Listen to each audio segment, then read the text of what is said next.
Welcome back. Now, as Namibia prepares to host the Deep Learning Indaba X 2025, the spotlight is on innovation, inclusion, and the power of artificial intelligence to shape our future.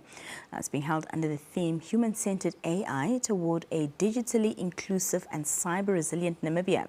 This landmark event aims to bring together students, researchers, industry experts, and policymakers to explore AI's role in solving real-world challenges. Two of the main organizers of the Indaba are joining us this evening. That is Ndinelago, who is the chairperson of Indaba X Namibia 2025, and Naftali, part of the organizing committee of the Indaba. Good evening and welcome, ladies and gentlemen. Good evening. Thank you for having us. Thank you so much for being here.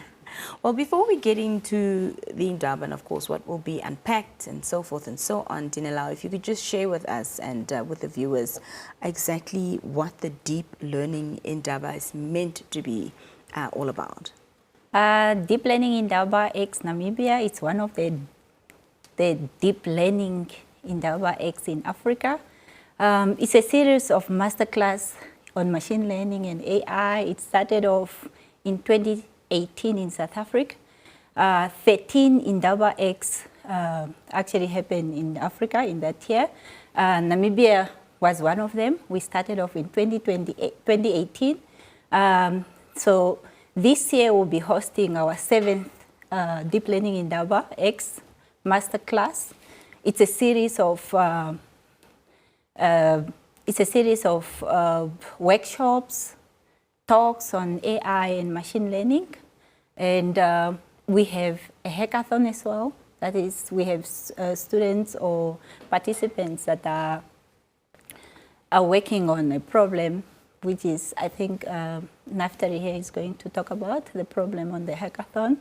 And then we have a couple of keynote speakers. I think one of our main keynote speaker is Prof. Nisha. If you have seen in the media already, she have made quite an impact in human-computer interactions, AI, and we have also a keynote from our UNESCO chair on high computing. That will be Prof. Sim Tama. And then we have a couple of speech roundup panels, Women in AI. We have another panel on participatory AI. We have another one on resilience AI as well in Namibia. So it's a whole of, it's a packed up program that is going to happen from Wednesday to Friday. Fantastic. Right. Well, Naftali, talk to us more about the inspiration of bringing the Deep Learning Indaba X to Namibia. Right. So as Nashandi has mentioned, this has been done for, you said, the seventh time, right? Seventh now. So yeah, so Namibia being also one of the countries who have been participating in this event. So the idea is basically, or the inspiration behind the program is like to actually share what is already happening out there in the world, what is happening in Africa, what is happening in South Africa, and so forth.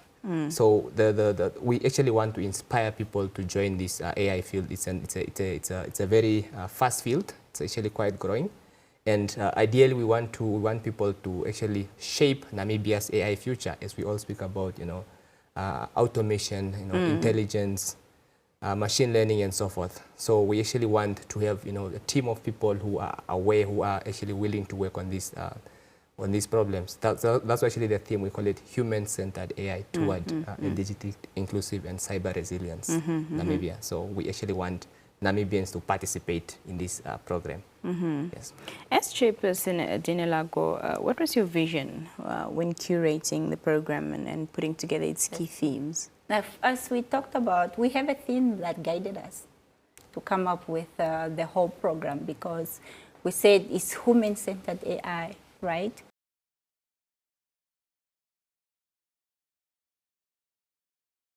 To be not just users, but also to participate in developing AI applications that actually talking to us as Namibian citizens.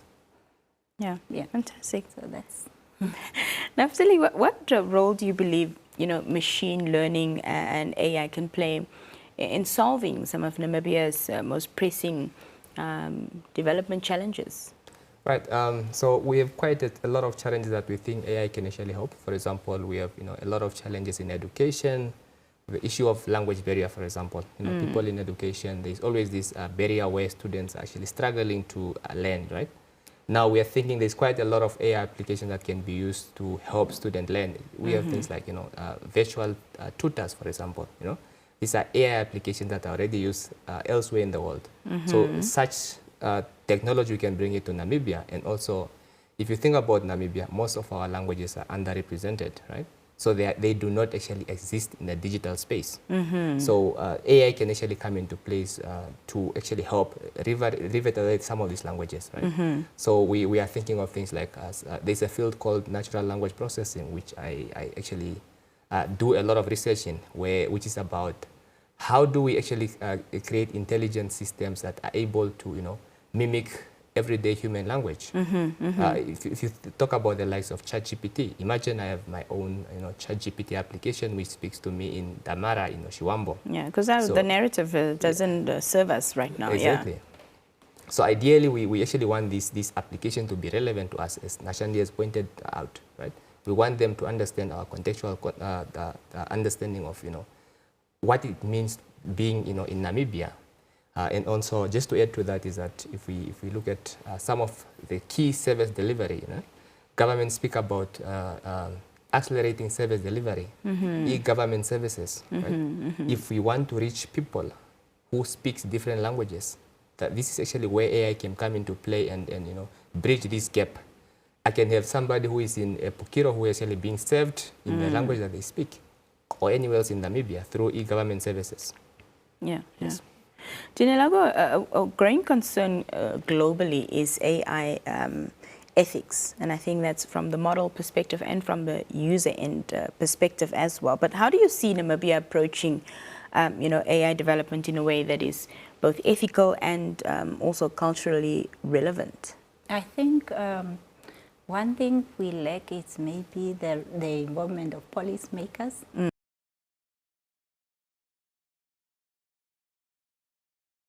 There is quite a number of policies when it comes to AI being developed, because somehow we need those policies to guide us. Yeah. Because without a policy, everybody out there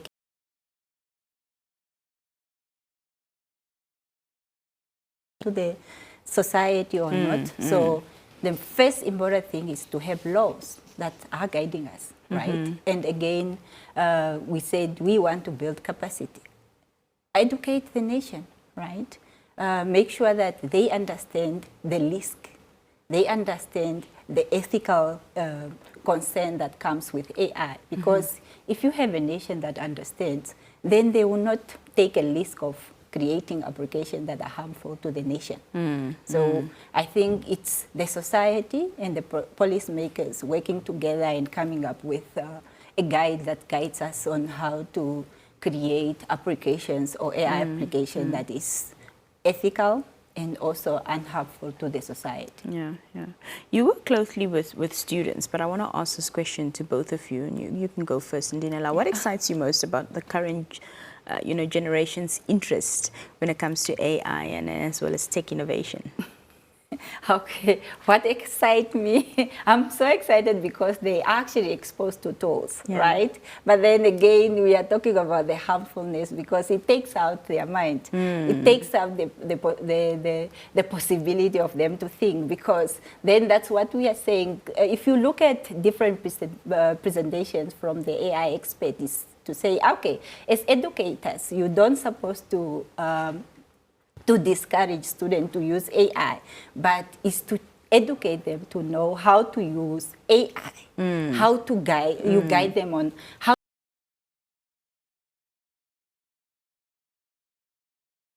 to help you to create or to become better innovators. Yeah. Right. So that's my Naftali, do you also find that that's not just young people, but I think general users of these AI models sort of think that it replaces certain things. They don't see it as a tool. It's a complete replacement, like Ndinelago was saying. You end up not using your own mind and your own creativity because you rely so heavily on this tool. And as much as it's exciting, do you think that young people understand that that's part of the ethical use of AI, is using it as a tool and not replacing it, as she mentioned? Yeah, basically also being from a point of view of a teacher, actually, we also struggle. It's as much as exciting as it's scary. Yeah. So we have students who are just, becoming immediate users of this technology, but they're actually not thinking. I think that's one thing that we actually need to put emphasis on as educators. And as much as also, we also have students who are actually doing amazing work using these technologies. That's one interesting thing about this. However, we also have, we're not going to shy away from, where the human element is actually being neglected, right? Where somebody will just, put in a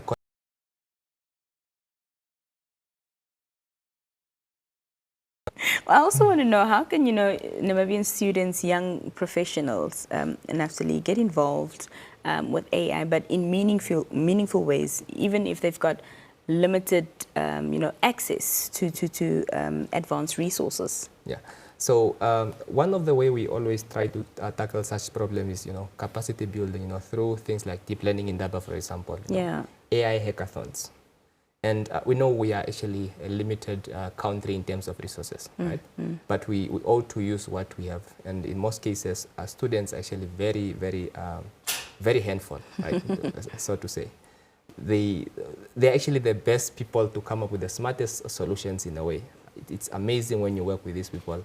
But ideally, we also have to involve, government in terms of, resources, right?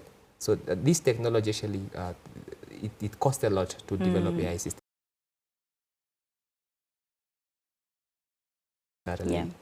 Developers. However, we actually have to advocate for, more funding into science, education, so that we actually encourage students to participate and being developers of the technology, as opposed to just being the users. 100%. This Indaba Ndinelago highlights interdisciplinary collaboration. So talk to us about, what role you see women and non-technical fields playing in when it comes to cybersecurity frameworks. Okay. The non-technical fields, because AI itself is interdisciplinary already. It can be applied in any field.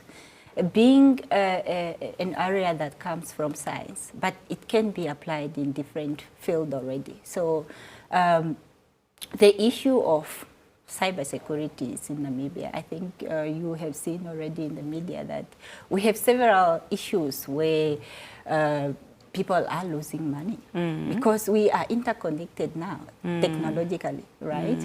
So it's looking at how AI can actually come in and solve these problems, even to the non-technical, because now what did we do? We connected, we have banking applications, even to the non-technical users that are less educated with it. And then they somehow, how can I say, the thieves maybe to say, they say, they are finding that vulnerabilities, right? But then if we can then take advantage of technology like AI and to say, okay, let's implement this, let's find ways to use AI to solve these problems, to make sure that our non-technical users are not exploited by this technology. Right? So it's actually cutting it close. If you look at farmers, they are already using AI to detect diseases and whatnot.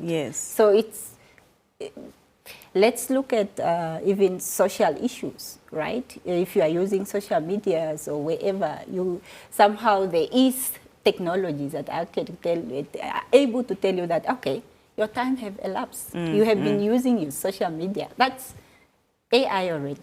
right? So it can solve any problems in any area. Yeah, So it's already interdisciplinary by itself.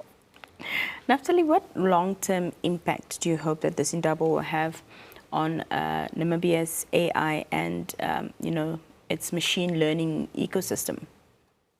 Right. Ideally, people speak about, AI. You go in the media, everybody talking about AI, automation and all that. But what we really want from the Deep Learning Indaba is that to impact, policymakers, to create awareness, among policymakers, among students, among, researchers. Because as we all know, I think most of us, we are actually all just, doing our work from our own corners. We don't have that unity, that spirit of Ubuntu where we actually need to collaborate. That's one of the impact that we need to come to see coming out of the events such as, the Deep Learning Indaba, where we actually create sort of a collaboration between, government, education services, education, universities, private sectors, right? So that we can actually come together and shape the future of Namibia. That's why we are talking about toward a digitally inclusive Namibia. We want actually to all move together. The technology is already moving fast, so we actually want to be in a position where we actually coming together, putting together our small resources such that we shape this future for everyone, right? Yeah. Be it you are in a village in somewhere in the north or you are in the south, you should actually be able to get this access to these technologies. And we can only do that if we work together. Yeah, yeah. Well, just lastly, it's happening on the 31st of July, as you mentioned, until the 1st of August. Tell us where it's going to be taking place, and is it open to the public, Ndinelago? Yes, the Deep Learning Indaba is happening at NAST at HTTPS. The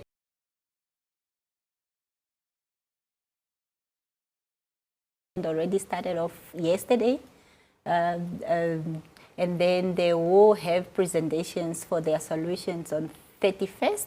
So we have notified the participants already that are coming online. Then just to say that the event is hybrid, we'll have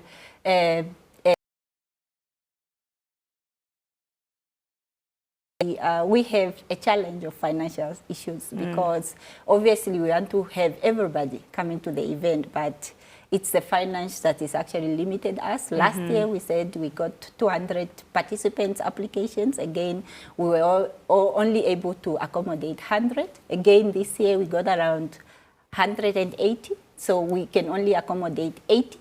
So the rest will then have to join online. That's why we have then the option of joining online, and then we'll also be streaming through our maybe YouTube, or otherwise if you are not able to do that, we'll then just provide the Zoom link and then other participants can join online. The event is free and it's open to all Namibians. Fantastic. Yes. Naftali, your final remarks? Yeah. So my final remark is just, so as much as we cannot accommodate everyone, but we are actually accommodating everyone virtually. So, Yes. So let's all come together. Let's shape the future of AI. Let's make our own decision. Let's Namibianize this. It's actually ours, and in the long term, we are actually looking forward to collaboration. Fantastic. Well, thank you so much for your time, and thank you for being here this evening. Thank you for having us.